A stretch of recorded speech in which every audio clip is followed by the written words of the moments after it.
Kamusta? Ako ang imo nga AI nga manugtudlo. Pamatigid kay itudlo ko sa imo kon paano mo bag-uhon ang imo kabuhi. Tapusa gid ang bugos nga video para mahibaluan mo kon paano kita makahilway sa kapigatuhon. Sa sininga paagi, makita naton ang dako nga kinalain. Ang isa kinahanglan pagid magtrabaho kag ipabaylo ang iyang skill kag oras bago siya may kitaan.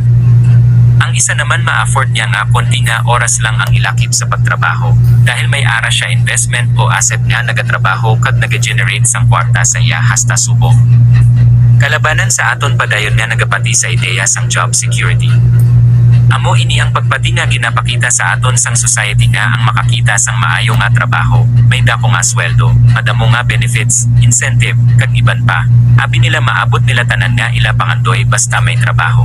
Pero kung obserbahan naton ang aton palibot, kalabanan sa mga empleyado nagahimakas kag nagakabuhi paycheck to paycheck. Hindi sila masadya sa ilang nga trabaho nga wala investment kag wala man retirement plan, kaya mahalang mag-reflect ka sa imo nga kaugalingon.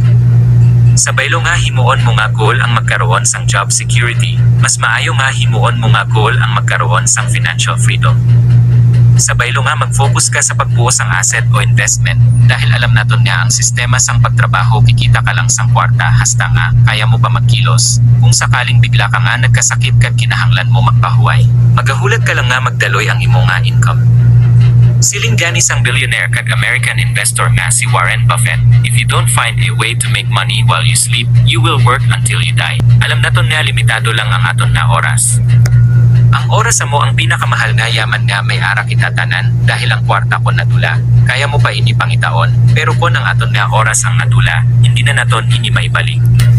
Kaya importante nga protektahan naton ang aton nga oras. Ilaan ini sa mga bagay nga nagabigay sang meaning sa aton nga kabuhi. Hindi naton pagpabayan nga magagamit naton ang malaking porsyento sini sa pagtrabaho ta karon. At gusto mo maprotektahan ang imo nga kaugalingon sa hinaharap na kahit huminto ka sa pagtrabaho ay mayroon ka pa ring income, kinahanglan mo matutunan kung paano mag-invest. Sa ganitong paagi ay mako-convert mo ang imo nga active income sa passive income. Simula karon ay gumawa ka ng budget, mag-set ka ng goal kung ilang porsyento ng imo nga income ang ipunin mo buwan-buwan.